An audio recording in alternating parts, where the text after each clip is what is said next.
Cogiendo como excusa lo que es el Día de la Mujer, que se ha celebrado este pasado domingo, fue como casi obligado invitarla a venir aquí. No solo porque es una mujer autora, sino porque también es la promotora y el eje de este proyecto, ¿no? Y también porque es una artista joven.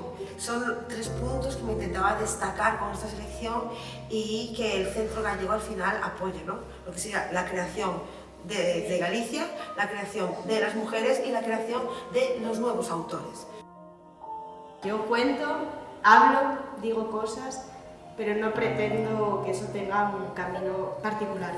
Sin embargo, el libro recoge textos que escribí en un viaje por Brasil y la vuelta a Europa, que fue casi más importante que el viaje, porque fue el darse cuenta de lo que había vivido al contraponerlo con la vida en Europa, ¿no? Y todas esas emociones de libertad, de ser capaz de hacer las cosas, de no tener miedo a la vida o al sistema. Para mí la música es una parte fundamental de la vida. No entiendo el arte sin música o la expresión para mí no existe sin música. De hecho, una de las cosas que más me fascinan es la danza y bailar. Y la imagen fue la guinda del pastel. Traer la imagen le daba todo mucho más peso, hacía del proyecto un animal con más sentido.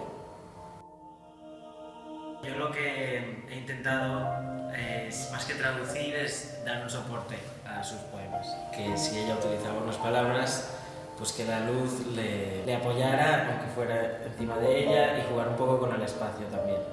Al final pienso que este proyecto nos ha servido para experimentar cosas, y por eso he querido probar cosas que a lo mejor no había podido probar nunca, porque así es algo que nos llevamos también. Pero un poco la idea es esa, más sacar algo de provecho a nivel experimental, y creo que he podido dar un buen soporte, no sé.